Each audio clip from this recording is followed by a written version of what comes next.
All right, today we're diving into a really powerful idea from Morgan Housel's book, The Psychology of Money. And get this, what if getting good with money has almost nothing to do with how smart you are and everything to do with how you behave?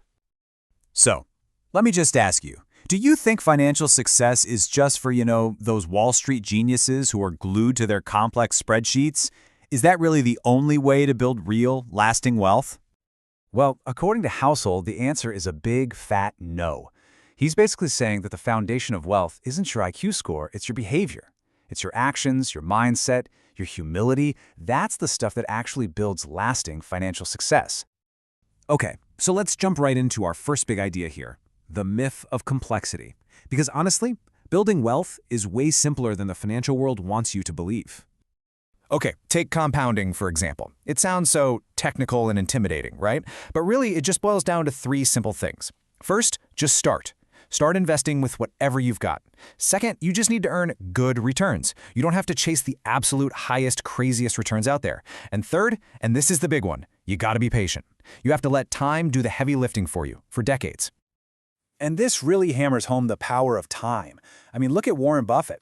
Housel points out that his incredible success isn't just because he's a good investor, it's because he's been a good investor since he was literally a kid. The real magic isn't some secret stock-picking genius.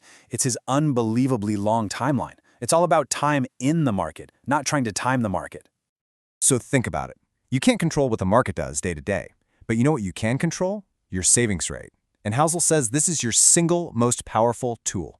Building wealth often has less to do with how big your paycheck is and way more to do with just the simple gap between your ego and your income. And that brings us to a really important distinction, the difference between being rich and being genuinely wealthy. And here's a hint, it has almost nothing to do with that fancy car. So first up, what does it mean to be rich? Well, being rich is what you see. It's a high income that gets spent. It's that $100,000 car you see driving down the street, the designer clothes, the flashy watch. It's all out there for everyone to see. But being wealthy, now that's a completely different game. Wealth is what you don't see. It's the money that isn't spent. It's the fancy car that wasn't bought.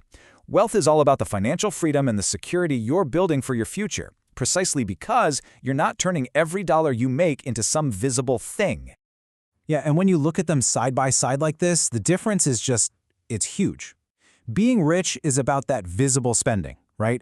It's often about impressing other people. And honestly, it can disappear in a flash. But true wealth, that's built on the hidden assets that buy you something much more valuable, lasting freedom and real security. This leads to this fascinating idea that Housel calls the man-in-the-car paradox. It goes like this. When you see someone driving a really flashy, expensive car, you probably don't think, wow, that driver must be an amazing person, right?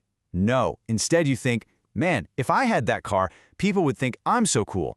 We use their stuff as a benchmark for our own desires, and we totally forget about the person actually driving the car. And this leads to one of the most powerful lines in the entire book, which is this. Spending money to show people how much money you have is the fastest way to have less money. It's the ultimate trap, right? It keeps people looking rich, but it stops them from ever becoming truly wealthy.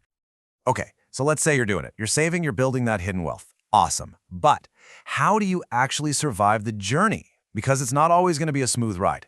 That brings us to our next part, surviving market chaos. This is where your behavior becomes your biggest and maybe your only real advantage.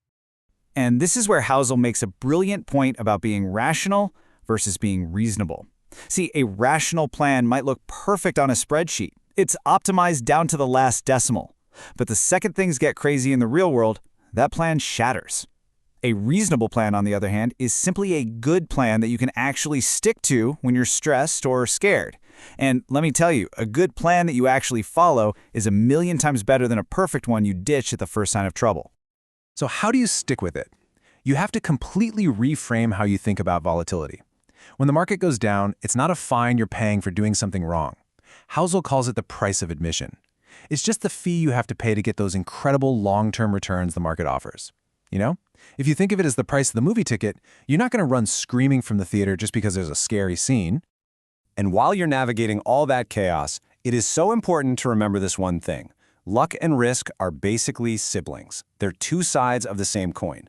What this means is that not all success comes from pure skill, and not all failure is because someone was lazy or made a dumb decision. It's a really humbling idea, right? It reminds us to be humble when things go well and to be a little more compassionate when we or other people fail. All right, this brings us to our final and maybe the most important section of all. We've spent a lot of time talking about the how of building wealth, but now let's talk about the why. What is all this money really for? Because the ultimate goal, it's not just some number in your bank account. And here it is. This might be the single most important lesson in the entire book. The highest dividend money pays is the ability to control your own time. Just think about that. The power to wake up in the morning and say, I can do whatever I want today. That is the real goal of wealth. It's not the stuff, it's the freedom. Okay, so let's wrap this all up. What are the keys here? Number 1, live below your means.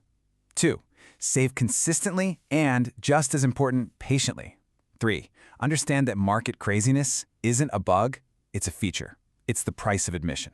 4, you have to define what enough actually means to you so you can get off that hamster wheel of comparison. And finally, number 5, and this is the big one, value your time and your freedom more than anything else. And so that leaves us with one final, really important question that I want you to think about. It's not about what the market's going to do tomorrow or what the hot new stock is. It's much simpler and much more personal. It's just this. What does enough really mean to you?